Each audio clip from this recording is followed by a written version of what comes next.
Hello दोस्तों, कैसे हो आप सभी। उम्मीद करती हूँ आप सभी बहुत ही स्वस्थ होंगे। चलिए क्लास की शुरुआत करते हैं। सबसे पहले लेंगे पहला question of the class, first question of the class. तो ये है आपकी स्क्रीन पर और चलिए देख लेते हैं इसको कैसे सॉल्व कर सकते हैं। तो हमें दिया गया है 1, 3, 9, 27 और एक क्वेश्चन मार्क। इस क्वेश्चन मार्क की जगह पे क्या वैल्यू आएगी वही हमें पता करना है।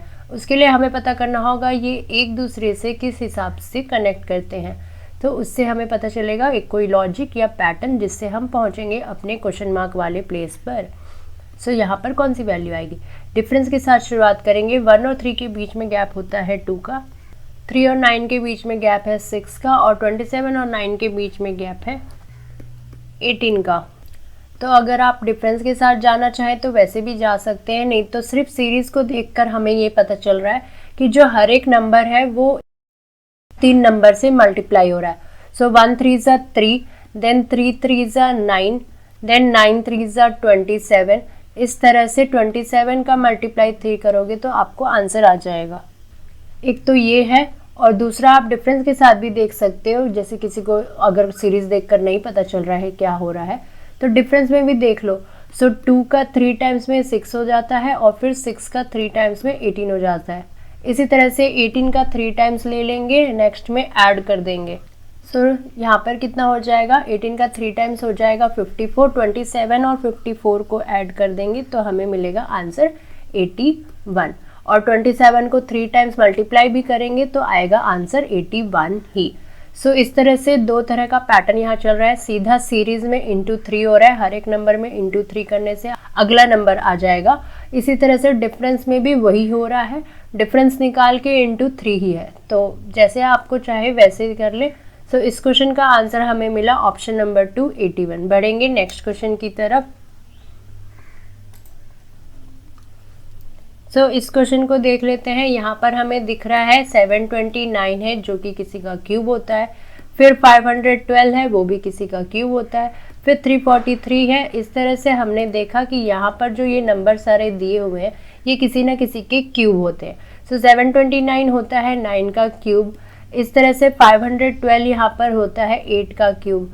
सो ये 9 है, ये 8 है, मतलब 7 का क्यूब हो जाएगा 343, वही यहाँ पर दिया है। सो क्वेश्चन मार्क की जगह पे जो आंसर आएगा वो है 6 का क्यूब।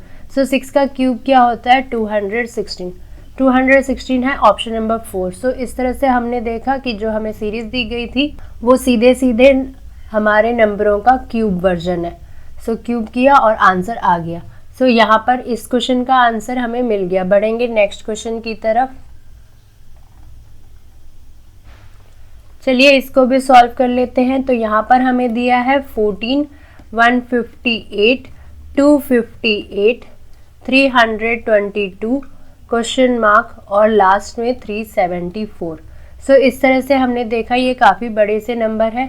चलिए फटाफट से इसके डिफरेंस को निकालते हैं। ठीक है, डिफरेंस को निकाल के ही हमें पता चलेगा कि क्या ही यहाँ पर सॉल्यूशन आएगा, क्या पैटर्न चल रहा है। सो 158 और 14 के बीच में जो डिफरेंस है उसको अभी देख लेते हैं। 8 में से 4 गया, यहाँ पर 4 बचा और फिर यहाँ पे 15 में से 1 गया तो 14 बचा। 144 का यहाँ पे हमें डिफरेंस दिख रहा है। इसी तरह से 258 में हमने माइनस करना है 158, तो सीधा सीधा यहाँ पर 100 नंबर का डिफरेंस दिख रहा है। इसके बाद में 322 में हमें माइनस कर देना है 258। तो यहाँ पे 12 में से 8 गया, यहाँ पे बचा 4, उसके बाद ये 1 हो जाएगा। 11 में से 5 गया, यहाँ पे बचा 6। सो ये हो गया 64 और अगला हमें पता नहीं है, हमें फाइंड आउट करना है ताकि हम क्वेश्चन मार्क की वैल्यू जान सके।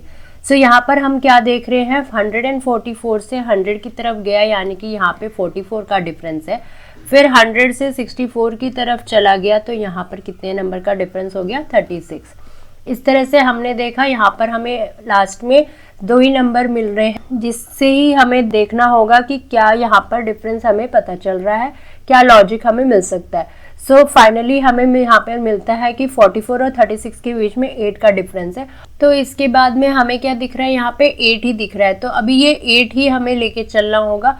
सो 44 में 8 को माइनस किया तो 36 आया। सो नेक्स्ट वाला जो टर्म आना चाहिए यहाँ पर वो कैसे आ जाएगा, 36 में हमें 8 को माइनस करना है। 36 में 8 को माइनस करना मतलब 28। ठीक है, तो 36 में 8 को माइनस किया तो हमें मिला 28। और फिर अब हमें क्या करना है, ये 28 जो है डिफरेंस है 64 और इस x का, यानी कि यहाँ पे जो नंबर आएगा उसका। तो इसका ये अगर डिफरेंस है और हमें दिख रहा है कि ये डिफरेंस जो हो रहा है ये डिक्रीजिंग ऑर्डर में हो रहा है, इसका मतलब 64 में आपको माइनस कर देना है 28 को, ठीक है। सो 64 में 28 को माइनस करना है, यानी कि 14 में से 8 गया हमें यहाँ पर। सो यहाँ पर हो जाएगा 14 में से 8 गया हमें मिलेगा यहाँ पर 6, और फिर 5 में से 2 गया हमें मिलेगा यहाँ पर 3। सो इस तरह से हमने देखा कि यहाँ पर हमें क्या मिल रहा है 36 का नंबर। अभी क्या करना है, अभी हमें ये देखना है कि अभी ये प्लस होगा या माइनस। सो अपनी सीरीज को देखेंगे, ये बढ़ते हुए क्रम में है, ठीक है। सो यहाँ पर एडिशन होगा और जो इसका डिफरेंस है यहाँ पे हमने किया था माइनस। सो फिलहाल तो ये एडिशन हो रहा है, यानी कि 302 में हमें करना है, 302 में हमें अभी 36 को ऐड कर देना है। सो ये 6 और ये 2 का एडिशन यहाँ पर हो जाएगा 8, और यूनिट डिजिट में हमें 8 चाहिए। दिखने में यूनिट डिजिट में एक ही वैल्यू दिख रही है, वो है थर्ड ऑप्शन। और इसको पूरा सॉल्व कर लेंगे तो 32 में हमने 3 को ऐड कर देना है, तो यहाँ पर हो जाएगा 3 2 5। सो इस तरह से हमें यहाँ पर आया 358। सो यस, वो यूनिट डिजिट वाला ही सॉल्यूशन है। सो इस तरह से हमने देखा कि ये वाला question 1 difference gap, 2 difference gap और 3 डिफरेंस गैप के बाद में हमें मिला। इस तरह के क्वेश्चंस हमने अपने CHSL के पेपर में जो पिछले साल हुए थे उसमें देखा था। पुरानी प्लेलिस्ट है, उसमें भी आप देखेंगे तो इस तरह के काफ़ी सारे क्वेश्चंस देखने को मिले हैं। इसी तरह से पैटर्न इस साल भी रिपीट हुए हैं और आगे भी रिपीट होते रहेंगे। सो इस क्वेश्चन का आंसर अभी हमें मिल गया ऑप्शन नंबर 3, 358। अभी हम बढ़ेंगे अपने नेक्स्ट क्वेश्चन की तरफ। आई होप आपको समझ में आ रहा है सब सही से, ठीक है। नेक्स्ट क्वेश्चन आ गया आपकी स्क्रीन पर। इस क्वेश्चन को देख लेते हैं। यहाँ पर हमें दिया है 4, 27, 16, 125, क्वेश्चन मार्क 343। तो जब भी हमें इस तरह के नंबर दिखते हैं 125, 343, 27, 16, सो हमें सबसे पहला ध्यान क्या आता है, ये सारे ना किसी नंबर के स्क्वायर और क्यूब्स है। अभी 4 को देख लो तो ये किसका है, ये 2 का स्क्वायर होता है। और 27 को देखेंगे तो ये 3 का क्यूब होता है। ये 16 को देखेंगे तो ये 4 का स्क्वायर होता है। तो यहाँ पर क्या पैटर्न चल रहा है, एक नंबर स्क्वायर पे है और फिर एक नंबर क्यूब पे चल रहा है, और ये जो नंबर है ये इंक्रीजिंग ऑर्डर में बढ़ते हुए क्रम में है, ये इंक्रीजिंग ऑर्डर में चल रहे हैं, ठीक है, ये बढ़ रहे हैं। सो ये हो गया 2, 3, 4, तो दूसरा है 5, और क्वेश्चन मार्क वाली जगह पे जो आएगा वो 6 है। अब वो आएगा क्या, तो पहले स्क्वायर हो गया, फिर क्यूब हो गया, फिर स्क्वायर हो गया, तो ये था क्यूब और यहाँ पर है स्क्वायर। सो 6 का स्क्वायर करेंगे हमें आएगा 36, और वही इस क्वेश्चन का आंसर है, यानी कि ऑप्शन नंबर 1 36 हो जाएगा आंसर फॉर द क्वेश्चन। सो इस तरह से यहाँ पर क्या हुआ, एक नंबर आपको किसी एक नंबर का स्क्वायर दिया है, दूसरा नंबर क्यूब दिया है, एक वो चीज़ यहाँ पर चल रही है, साथ साथ यहाँ पर नंबरिंग चल रही है 2, 3, 4, 5, 6 इस तरह से बढ़ते हुए क्रम में। तो हमने यहाँ पर देखा ये वाला एक अलग ही पैटर्न। इसके बाद बढ़ते हैं नेक्स्ट क्वेश्चन की तरफ। सो यहाँ पर हम देख रहे हैं कि यहाँ पर हमें दिया है बहुत सारे नंबर दे दिए हैं और ये पॉइंट में चल रहे हैं, ठीक है। सो ये है 24.9, फिर है 23.6, इसके बाद 21, देन 17.1, और इसके बाद में क्वेश्चन मार्क है और फिर 5.4 दिया है। इस तरह से पॉइंट वाले नंबर्स हमें यहाँ पर दिए गए हैं। सो इस क्वेश्चन को देख लेते हैं ये कैसे सॉल्व हो रहा है। तो इन दोनों का डिफरेंस देखेंगे हम। सो 9 में से 6 गया, 3 मिला हमें यहाँ पर, और फिर यहाँ पर क्या हो गया, 24 में से 23 गया, यानी कि यहाँ पे 1 हो गया। सो यहाँ पर है 1.3 का डिफरेंस। इसके बाद अगर अगले वाले को देख लेंगे, सो 23.6 में 21 गया, यानी कि यहाँ पर 21.0 कह सकते हैं हम इसको, है ना। सो यहाँ पर 6 का 6, यहाँ पे 6 डायरेक्ट नीचे आ जाएगा, फिर पॉइंट लगेगा, 23 से 21 हो गया, यानी कि यहाँ पर है 2 का डिफरेंस। सो ये है 1.3 और फिर ये है 2.6। इसके बाद में यहाँ पर क्या हो जा रहा है, यहाँ पर 21 से 17 हो जा रहा है। तो 21 में अगर हम 17 को माइनस करते हैं तो हमें 4 आता है, और 17.1 को माइनस कर देते हैं तो 4 में 1 को हमें और डिडक्ट कर देना, तो हमें यहाँ पर मिल जाएगा 3.9। अब आप इस डिफरेंस को गौर करेंगे तो यहाँ पर हमें क्या देखने को मिल रहा है 13 है, फिर 26 है, फिर 39 है। ये 1.3, 2.6, 3.9।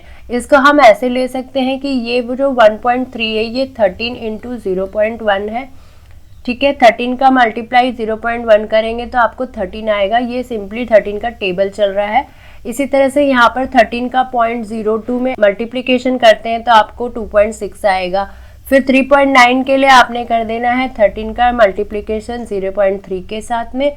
सो इस तरह से आ गया। अभी क्वेश्चन मार्क के लिए हमें क्या करना होगा, हमें करना होगा यहाँ पर 13 का मल्टीप्लाई 0.4 के साथ में, यानी कि बेसिकली 13 4 जा कितना होता है 52, और यहाँ पर बीच में, ठीक है। तो इस तरह से 5.2 होता है। और ये सीरीज हम देख रहे हैं कि ये डिक्रीजिंग ऑर्डर में जारी है, ठीक है, डिक्रीजिंग ऑर्डर में जारी है ये सीरीज। तो हमें क्या करना है, 17.1 में माइनस कर देना है 5.2, तो हमें आ जाएगा यहाँ पर आंसर कितना।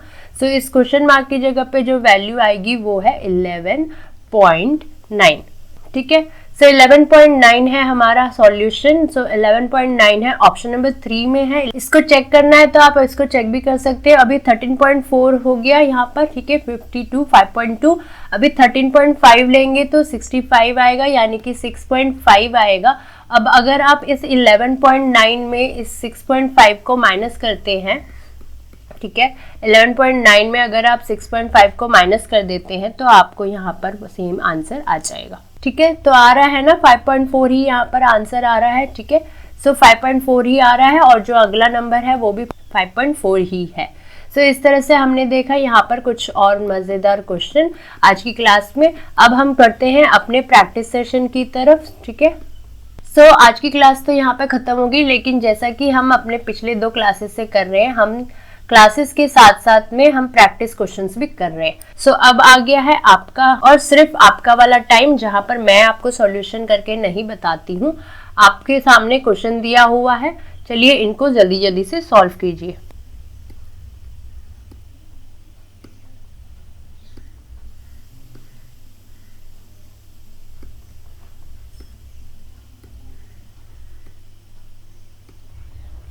इस क्वेश्चन का आंसर है ऑप्शन नंबर 1, 600। बढ़ते हैं नेक्स्ट क्वेश्चन की तरफ। चलिए इस क्वेश्चन को भी जल्दी से सॉल्व कीजिए।